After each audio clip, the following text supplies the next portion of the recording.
Doctor ইউনূসের বিরুদ্ধে বড় ষড়যন্ত্র হচ্ছে, জড়িত ভারতের মিডিয়া, বললেন প্রেস সচিব। দেশের চলমান পরিস্থিতিতে সবাইকে শান্ত থাকার আহ্বান জানিয়ে প্রধান উপদেষ্টার প্রেস সচিব শফিকুল আলম বলেছেন, ২৪-এর গণঅভ্যুত্থান ও প্রফেসর ইউনূসকে নেতিবাচকভাবে বিশ্বে তুলে ধরতে বিপুল অর্থের বিনিময়ে বড় ষড়যন্ত্র হচ্ছে।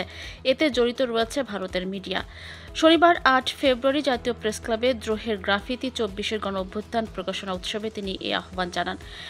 যেখানে আছেন সবাই শান্ত থাকুন, তবে ফ্যাসিস্ট সরকার যাতে ফিরে আসতে না পারে আমাদের সবাইকে এ বিষয়ে ঐক্যবদ্ধ থাকতে হবে। স্বৈরাচার সরকার যাতে ফিরে আসতে না পারে সেদিকে সবাইকে সজাগ থাকতে হবে। পতিত সরকার যাতে মাথা চাড়া দিতে না পারে গ্রাফিতির মাধ্যমে তা ছড়িয়ে দিতে হবে। প্রসঙ্গত, গত ৫ আগস্ট ছাত্র জনতার গণঅভ্যুত্থানের মুখে টিকতে না পেরে ভারতে পালিয়ে যান তৎকালীন ফ্যাসিস্ট সরকারের প্রধানমন্ত্রী শেখ হাসিনা।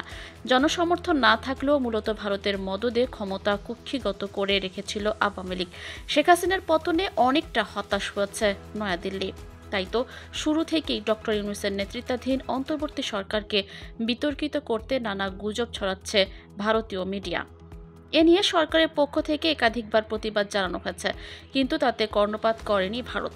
উল্টো দেশটিতে বসে নানা উস্কানিমূলক বক্তব্য দিচ্ছেন শেখ হাসিনা ও আওয়ামী লীগের পালিয়ে যাওয়া নেতারা।